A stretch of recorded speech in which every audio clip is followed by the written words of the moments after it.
Hey guys, this is Sonic1902 signing in here, and today I'm going to be continuing my playthrough of Sonic Boom Rise of Lyric. Last time we did a bit of combat, and I believe we did a running section. Now we're going to continue on and... Actually, no, just a bit of combat. Now we're going to continue on and play through Lyric's Tomb.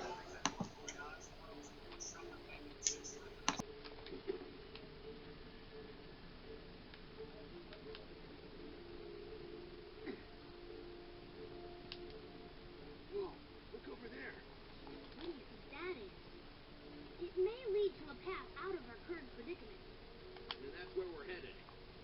We can't get across this huge chasm. Okay, there are doorways to our right. Then we go that way. No time like the present. Wait, there are presents? No. This section is mine.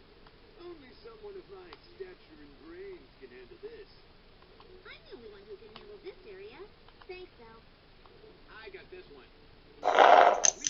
Anyway, let's play with that cutscene out of the way. Let's play through Lyric's Tomb.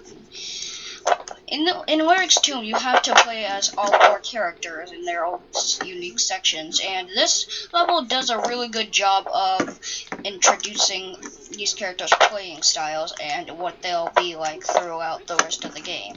Sonic here is basically the same as you always knew him, with a bit of combat on his side.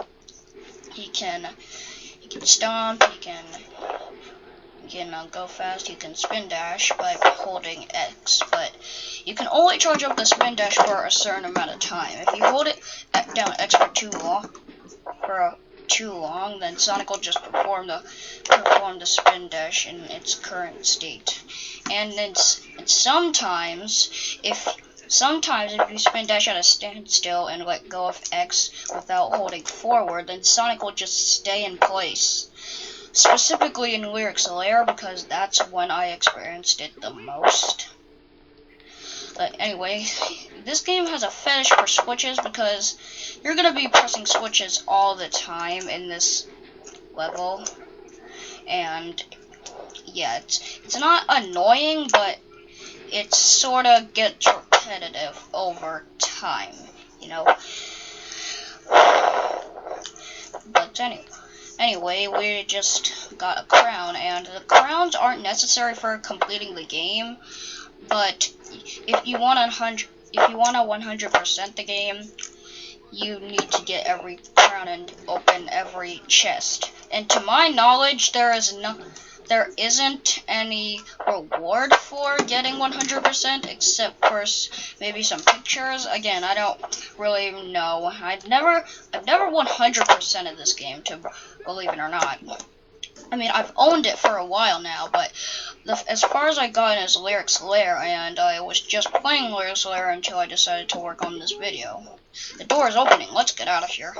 Yeah, I did not need to read that because Sonic already said it, but the audio, at the time I was recording this audio note, the sound for the footage was still processing, so yeah. Next, we're gonna be playing as Tails, and he's going to be teaming up with Knuckles. And with Tails here, he's basically the same as you always knew him, well, not really, except, well, he can't fly in this game. He just does a glide like Knuckles does. Well, like Knuckles does in every other Sonic game he's been in. I mean, before this game. But now, Tails is the one with the glide, and Knuckles doesn't even have a glide. He just has a puny double jump like everyone else. Well, like Sonic.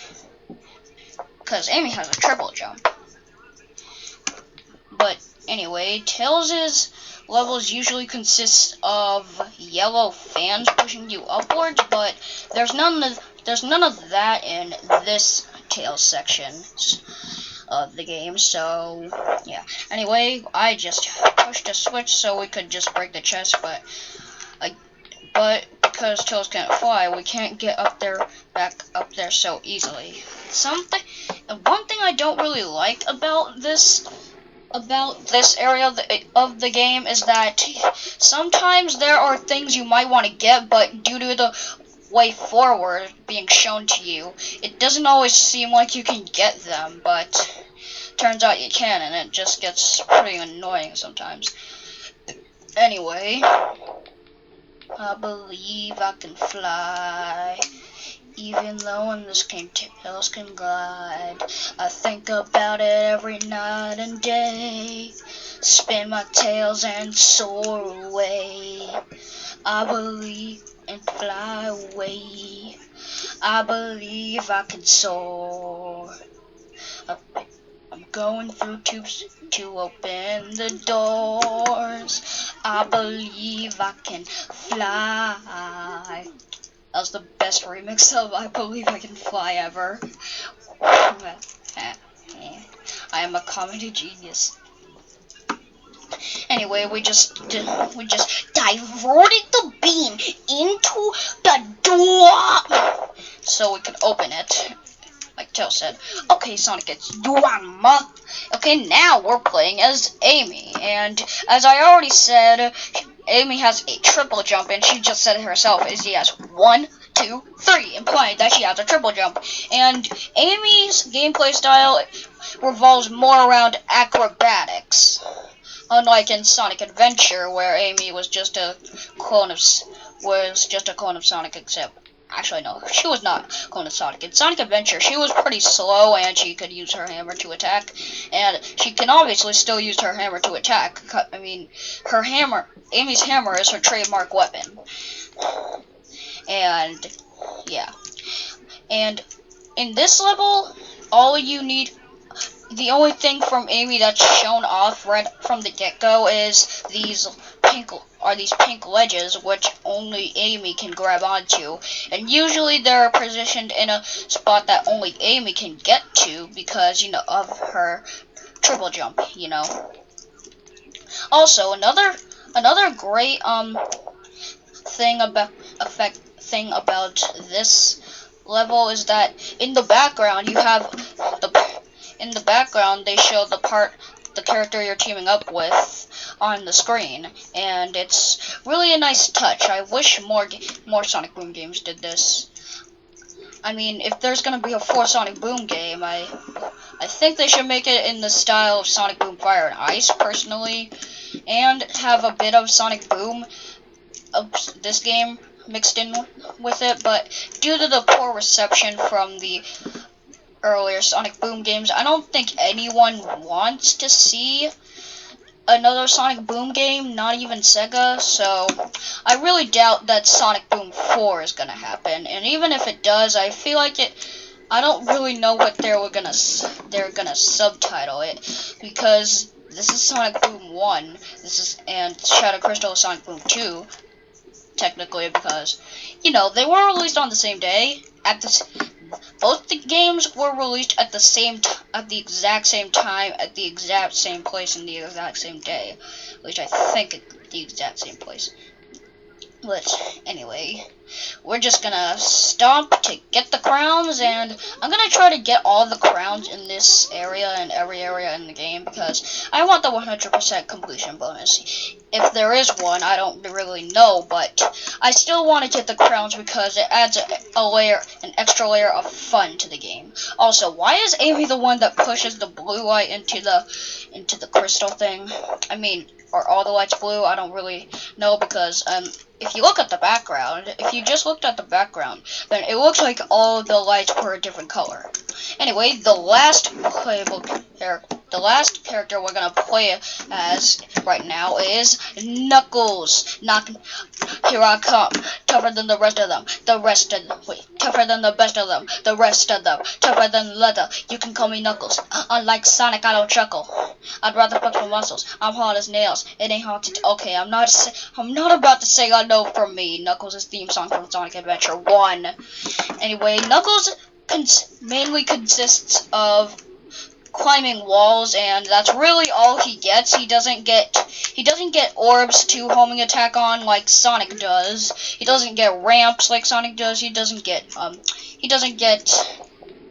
any fans like Tails does. He doesn't have a buddy bot like Tails does. He doesn't have any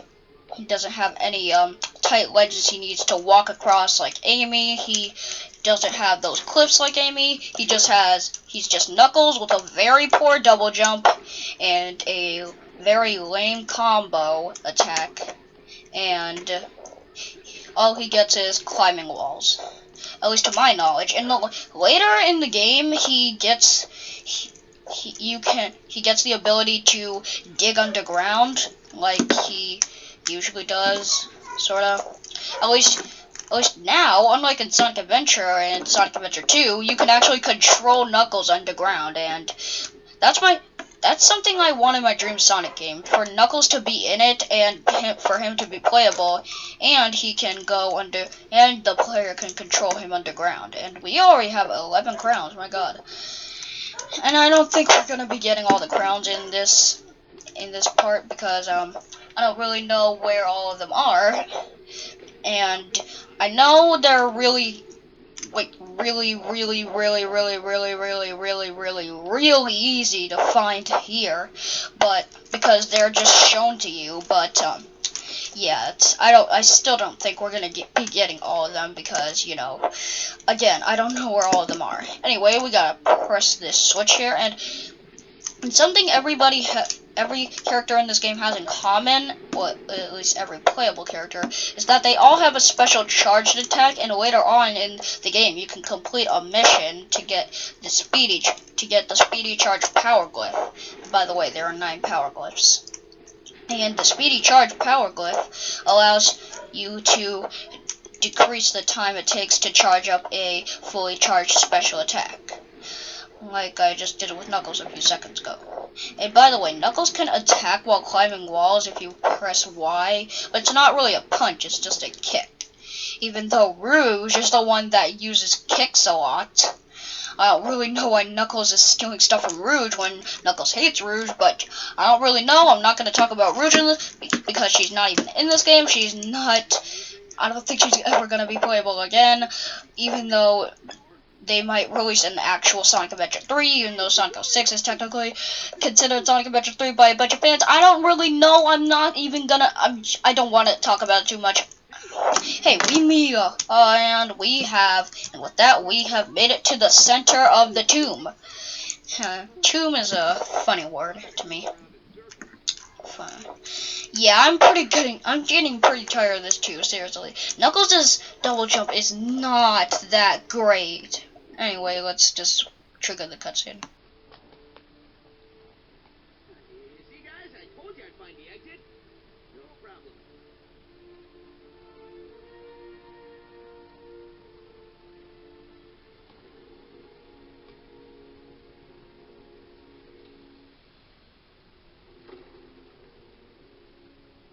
I don't think those doors would keep us out. They would keep that in.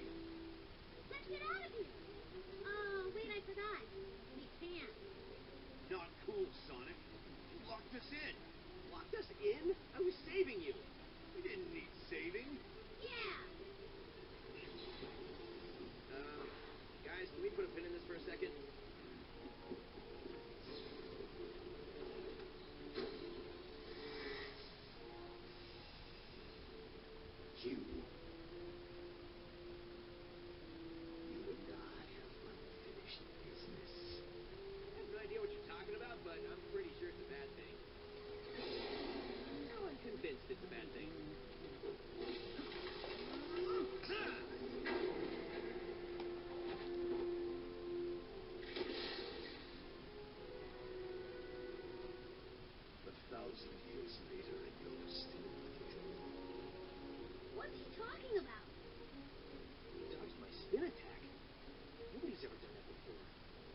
so now we're doing more combat because we locked ourselves in, and it's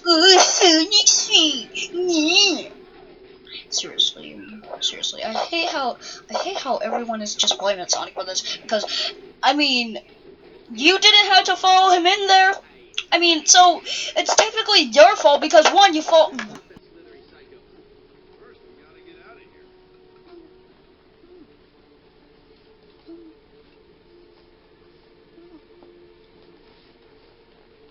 Theo, press your bracelet.